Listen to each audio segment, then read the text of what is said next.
प्यारे साथियों, आप सभी का स्वागत करता हूं अपने एमआरएस स्टडी परिवार में। तो डियर, आज की इस वीडियो में मैं यहाँ पे बात करने वाला हूं। जैसा कि आपको पता है कि बिहार में इंजीनियरिंग कॉलेज जितने भी है उसमें लैटरल एंट्री के थ्रू एडमिशन होता है।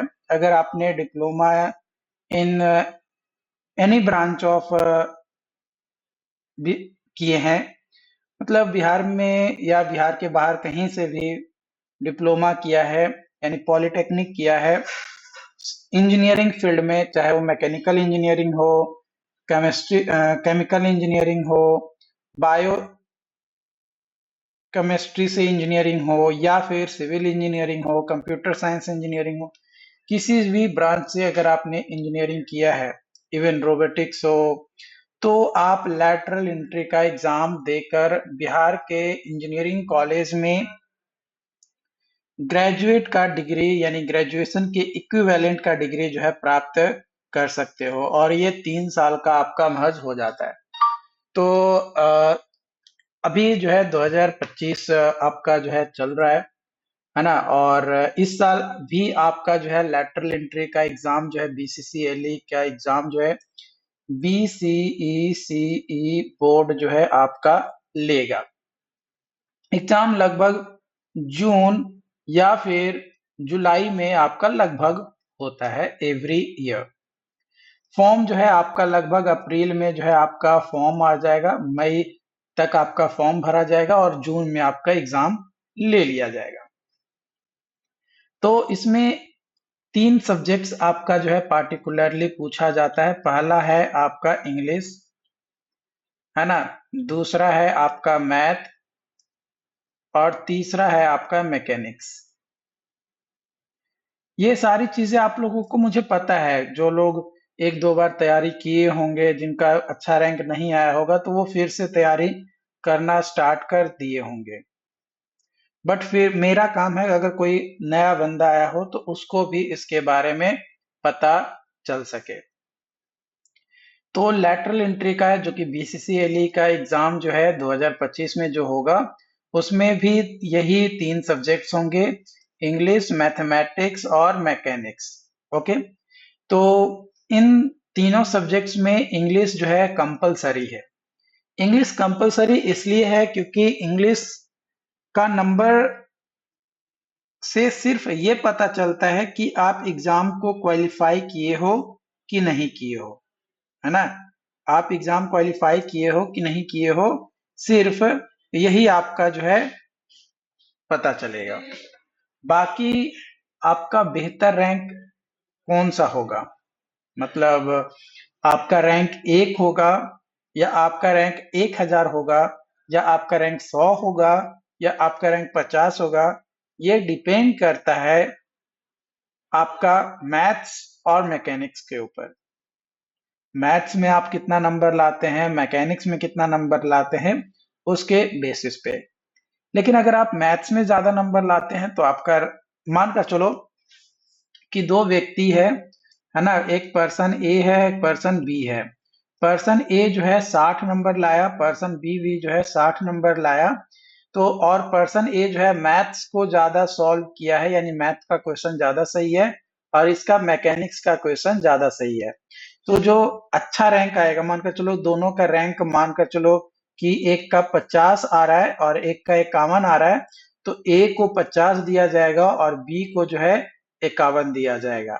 मतलब इन मैथ्स मैकेनिक्स के हिसाब से आपका रैंक तो निर्धारित होता है, लेकिन रैंक में किसको ऊपर रखना है, अगर किसी का सेम नंबर आता है तो उस कंडीशंस में मैथ्स का पेपर इंपॉर्टेंट हो जाता है। तो मैथ में कौन कौन से टॉपिक पढ़ने हैं वो तो मैं आपको बताऊंगा ही, 1 बाय 1, बस आप हमारे साथ बने रहिएगा। पूरा का पूरा जानकारी आप लोगों के साथ शेयर किया जाएगा। लेकिन अगर आप नोट्स प्राप्त करना चाहते हो, आप नोट्स प्राप्त करना चाहते हो, तो ओनली ओनली @49 रुपीज, है ना, 49 रुपीज में आपको नोट्स मिल जाएगा, जो कि विद इन ऐप आप उसको पढ़ सकते हो। ऐप का नाम है इंजीनियर प्लस। ऐप का क्या नाम है? इंजीनियर प्लस, जो कि प्ले स्टोर पे भी मिल जाएगा। और ये जो वीडियो आप देख रहे हो, इस वीडियो के नीचे डिस्क्रिप्शन बॉक्स में भी आपको मिल जाएगा। तो मैं इंजीनियरिंग मैकेनिक्स हम यहाँ पे आज स्टार्ट करने वाले हैं। और एक नया प्लेलिस्ट मैं आपका बना दूंगा BCCLE 2025 को लेकर, ताकि मैकेनिक्स का पेपर आपको वीडियो लेक्चर्स ज्यादा खोजने की जरूरत ना पड़े, आप आसानी से देख सके, समझ सके। लेकिन डियर, एक चीज याद रखिएगा कि ये जो दो सब्जेक्ट्स हैं, मैथ्स और मैकेनिक्स, ये ऐसा नहीं है कि आप रट्टा मार लिए तो आप अपने कॉम्पिटिटिव एग्जामिनेशंस में बेहतर स्कोर कर पाएंगे, ऐसा नहीं है। इंग्लिश में आप रट्टा मार के ला सकते हैं कुछ नंबर, आप पास हो सकते हैं। लेकिन मैथ्स और मैकेनिक्स जो है, ये कॉन्सेप्चुअल है। यानी जितना ज्यादा आप प्रैक्टिस करेंगे, उतना ज्यादा बेटर आपके लिए होगा। प्रैक्टिस नहीं करिएगा तो फिर ये कहीं ना कहीं आपको ही नुकसान दे होगा। और ये मैथ्स और मैकेनिक्स में जो भी टॉपिक मैं बताऊंगा, लगभग 80% आप मान कर चलो कि इन फ्यूचर अगर आप गेट का एग्जामिनेशन देने जाते हो तो उसमें इससे क्वेश्चंस पूछेगा। तो सबसे पहला जो अपना यूनिट है, उसमें जानेंगे इंट्रोडक्शन एंड फोर्स सिस्टम के बारे में। देखो, सबसे पहले हम बात करते हैं अप्लाइड साइंस। तो अप्लाइड साइंस जो है, एक ऐसा ब्रांच है साइंस का जिसमें जो है coordinates research work for practical utilities और सर्विसेज ऑफ मैनकाइंड के लिए होता है। मतलब कोऑर्डिनेट क्या है? एक एक्स एक्सेस और एक वाई एक्सेस। तो दो कोऑर्डिनेट होगा, उस कोऑर्डिनेट के हिसाब से कौन सा प्रैक्टिकल काम को कैसे ह्यूमन बीइंग के लिए हेल्पफुल होगा, वो साइंस कहलाता है अप्लाइड साइंस। इसमें आप डाटा को ऑब्जर्व किया जाता है, कुछ एक्सपेरिमेंटल प्रोसेस भी इसमें किए जाते हैं। अब बात करते हैं इंजीनियरिंग मैकेनिक्स की। तो इंजीनियरिंग मैकेनिक्स जो है, ये ब्रांच है अप्लाइड साइंस का, जिसके अंदर या जिसके साथ हम यह देखते हैं कि इंजीनियरिंग प्रॉब्लम जो भी हैं, फोर्स किसी पे कितना लग रहा है। मान कर चलो कि ये हमारा फोन है, ठीक है। अब इस फोन को यहाँ पे मैं हाथ से पकड़ रखा हूं, लेकिन इसे जैसे ही नीचे छोड़ूंगा नीचे गिर जाएगा। इसे जैसे ही छोड़ूंगा नीचे गिर जाएगा। तो ये नीचे क्यों गिर रहा है? Due to gravity. जो अर्थ का गुरुत्वाकर्षण बल है, यानी ग्रेविटेशनल फोर्स है, वो अपनी ओर खींच रहा है। लेकिन मान कर चलो कि अभी हाथ में पकड़े हुए हैं, तो जो ग्रेविटी फोर्स है और जो हाथ के द्वारा जो फोर्स इस बॉडी पे लगा रहा है, वो आपस में इक्वल हो रहा है, बराबर हो रहा है, तभी ये गिर नहीं रहा है। अगर कोई भी एक फोर्स कम हो जाए, कोई भी एक फोर्स कम हो जाए, तो वो ऑब्जेक्ट गिरना स्टार्ट करेगा या मूव होना स्टार्ट कर देगा। तो जो भी इंजीनियरिंग प्रॉब्लम के एप्लीकेशंस है, उसमें कौन से सिद्धांत लगाने हैं, कौन से नियम लगेंगे, उसके बारे में पढ़ना जिस भी ब्रांच ऑफ अप्लाइड साइंस में पढ़ते हैं, उसको इंजीनियरिंग मैकेनिक्स कहा जाता है। इंजीनियरिंग मैकेनिक्स जो है, बहुत ही ज्यादा जरूरी होता है एक इंजीनियर्स के लिए। इसकी मदद से कोई भी काम का प्लानिंग किया जा सकता है, डिजाइनिंग किया जा सकता है और कंस्ट्रक्शंस भी किया जा सकता है इंजीनियरिंग मैकेनिक्स का यूज करके, कई सारे स्ट्रक्चर्स और मशीन का। जो स्टडी होता है हमारा सिस्टमैटिक और साइंटिफिक मैनर के तौर पे होता है। एग्जांपल के तौर पे रोबोटिक्स, फ्लूइड फ्लो, एक्सेट्रा। जो फिजिकल इंजीनियरिंग मैकेनिक्स को हम ऐसे भी कह सकते हैं कि ये ब्रांच है फिजिकल साइंस का, है ना। यानी engineering mechanics also known as branch of physical science. Engineering mechanics के बारे में अगर बात किया जाए तो दो पार्ट में क्लासिफाई किया जाता है। एक मैकेनिक ऑफ सॉलिड जो कि मॉस होता है, और एक होता है mechanics of fluid. Mechanics of solid को दो भागों में बांटा जाता है, मैकेनिक्स ऑफ डिफॉर्मेबल बॉडी और स्ट्रेंथ ऑफ मटेरियल, और दूसरा होता है मैकेनिक्स ऑफ रिजिड बॉडी, जो कि दो तरीके का होता है, स्टैटिक और डायनेमिक। डायनेमिक भी दो तरीके का होता है, काइनेमैटिक्स और काइनेटिक्स। एक में फोर्स का इंक्लूजन्स का इफेक्ट देखने को मिलता है, और एक में फोर्स के इंक्लूजन्स का कोई इफेक्ट देखने को नहीं मिलता है। तो सबसे पहले हम बात करते हैं स्टैटिक्स। स्टैटिक्स एक ऐसा इंजीनियरिंग मैकेनिक्स का ब्रांच जिसमें फोर्स के बारे में हम पढ़ते तो जरूर हैं, लेकिन फोर्स अगर लग भी रहा है किसी बॉडी पे, तो भी बॉडी जो है हमारा रेस्ट में है, तो वो जो ब्रांच होगा उसको कहेंगे स्टैटिक्स। डायनेमिक में क्या होता है कि बॉडी पे फोर्स लगाए, बॉडी पे फोर्स लगाए और बॉडी जो है मूव करना स्टार्ट कर दिया, यानी बॉडी जो है मोशंस में आ गया, तो वो डायनेमिक कहलाएगा, जो कि इंजीनियरिंग मैकेनिक्स का ही एक ब्रांच है। काइनेमैटिक्स, इसमें जो है बॉडी पे फोर्स लगाया, है ना, बॉडी पे फोर्स लगाया और बॉडी में एक्शन हुआ, बॉडी पे फोर्स लगाया और बॉडी में मूवमेंट हुआ, तो वो कहलाएगा काइनेमैटिक्स, जो कि ब्रांच होता है डायनेमिक्स का, और काइनेटिक्स उसको कहते हैं। काइनेमैटिक्स जो है एक वैसा ब्रांच होता है डायनेमिक्स का जिसमें बॉडी तो मोशन में है, लेकिन किसी भी फोर्स के रिफरेंस में नहीं है, माने बिना फोर्स के रिफरेंस के ही बॉडी जो है मोशंस में आ गया। मान कर चलो कि ये ऐसे अपना स्लोप है, इस पे अगर पेन को हम गिराएंगे तो ये पेन क्या होगा हमारा, यहां से अगर छोड़े तो ये लुढ़क कर नीचे आएगा, मतलब इस पे हम कोई फोर्स नहीं लगाए, इस पे हम कोई फोर्स नहीं लगाए, लेकिन इसका जो सेल्फ वेट है ना, सेल्फ वेट के कारण से ही बॉडी में मोशन देखने को मिल रहा है, तो वो जो है आपका काइनेमैटिक्स के अंतर्गत आता है। ओके, बात किया जाए आइडियलाइजेशन ऑफ मैकेनिक्स के बारे में, तो जो भी फिजिकल सिस्टम्स होता है जिसके बारे में हम एनालिसिस करते हैं, उसको एक मॉडल के तौर पे तैयार किया जाता है।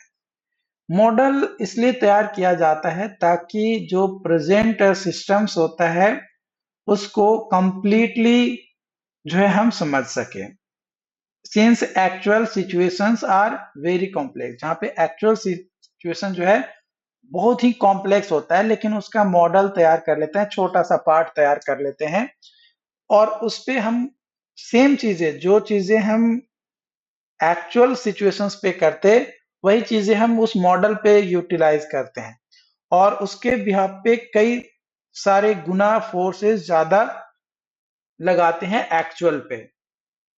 तो हम कहते हैं कि भाई ये हमारा आइडियलाइजेशन है। यानी आइडियलाइजेशन ऑफ मैकेनिक्स में सिंपली है कि सिस्टम को सिंप्लीफाई करना है for modelling them for sake of mathematical analysis by involving laws of physics or mechanics called idealization. Idealization in engineering mechanics are as continuum, एक Latin word है जिसका मतलब होता है कंटिन्यूअस, और continuous whole with no gap और void, कोई भी गैप या वॉइड आपका नहीं है। बॉडी, बॉडी जो है कंटिन्यूअम होता है within specific boundary to give it definite shape, है ना, कोई बॉडी का एक डेफिनेट शेप है तो वो एक स्पेसिफिक बाउंड्री के अंदर ही वो कंटिन्यूअम कहलाएगा। रिजिड बॉडी, कंटिन्यूअम जो होता है जो कि डिफॉर्म्ड नहीं होता है अंडर इफेक्ट ऑफ लोड, मतलब लोड कितना भी लगा दे, कितना भी लगा दे, उसमें किसी तरीके का कोई डिफॉर्मेशन जो है देखने को नहीं मिलता है। फंडामेंटल यूनिट, फंडामेंटल यूनिट, देखो मेजरमेंट के लिए फिजिकल क्वांटिटीज अगर बात किया जाए तो ऐसे ज्यादातर डायमेंशंस को कैलकुलेट करने के लिए हम लोग 3 यूनिट का यूज करते हैं, लेंथ, मास और टाइम। लेकिन जो फंडामेंटल यूनिट्स हैं वो हमारे साथ होते हैं, length, mass, time, electric current, temperature, amount of substance और ल्यूमिनस इंटेंसिटी। यहाँ पे international system of quantities, base quantities जो है दिया गया है, जैसे लेंथ, लेंथ को हम विड्थ भी कर सकते हैं, हाइट भी ले सकते हैं, डेप्थ भी ले सकते हैं, डिस्टेंस भी ले सकते हैं।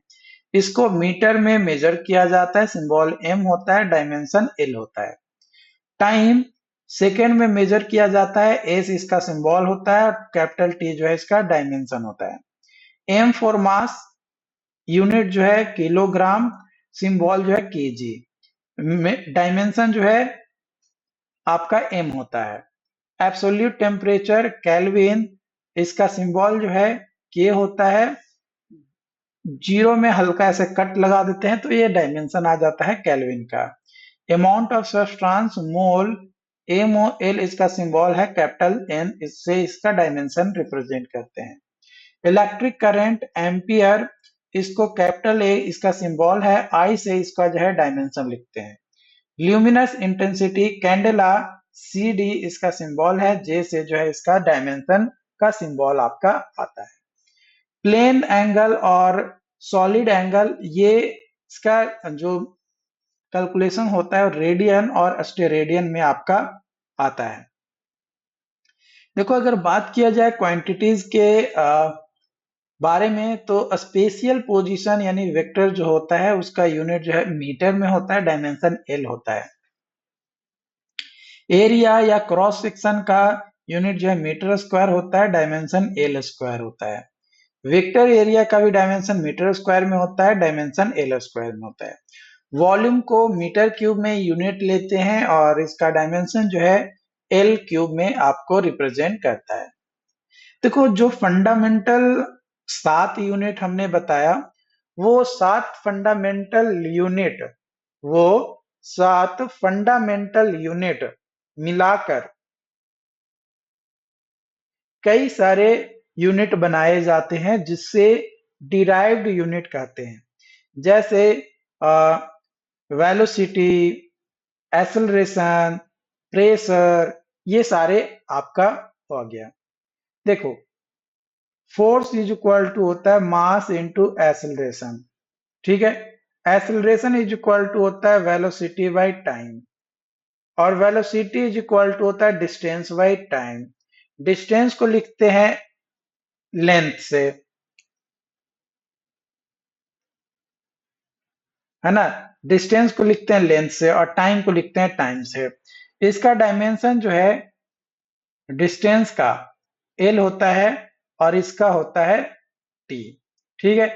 तो उस तरीके से इसको रिप्रेजेंट कर, मतलब आपका दो फंडामेंटल यूनिट से, है ना, दो फंडामेंटल यूनिट से हमने डिराइव कर लिया एक नया यूनिट जिसको डिराइव्ड यूनिट कहते हैं, जो कि वेलोसिटी है। इसी तरीके से एक डिराइव्ड यूनिट और एक फंडामेंटल यूनिट, एक डिराइव्ड यूनिट और एक फंडामेंटल यूनिट, इससे आपका क्या बन गया, एक नया डिराइव्ड यूनिट जो कि आपका बन गया एक्सेलरेशन। क्या बन गया, एक्सेलरेशन। तो इस तरीके से जो है आप यहाँ पे क्या कर सकते हो, गौर कर सकते हो, चीजों को समझ सकते हो। जो भी पॉइंट्स मैंने यहाँ पे बताया, तो कई बार क्वेश्चंस आपसे बोल दिया जाता है, पूछ दिया जाता है कि भाई आप फोर्स का, है ना, फोर्स का डायमेंशन बताओ, है ना, फोर्स का डायमेंशन बताओ। तो फोर्स का फॉर्मूला क्या होता है, मास इनटू एक्सेलरेशन। एक्सेलरेशन का क्या होता है, तो mass into velocity by time. और वेलोसिटी का क्या होता है, mass into distance by time divided by time. तो यहाँ पे हमारा एम एल टी के पावर -2 आ गया।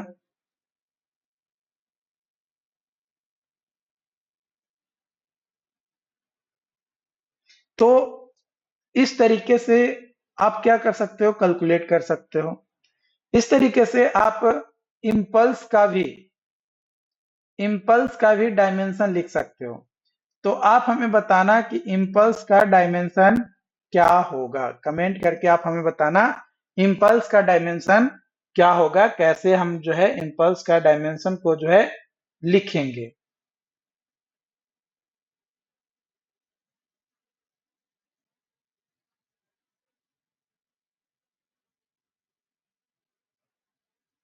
ओके, यहाँ तक कोई डाउट्स रहता है तो आप हमें जरूर बताइएगा। Thank you.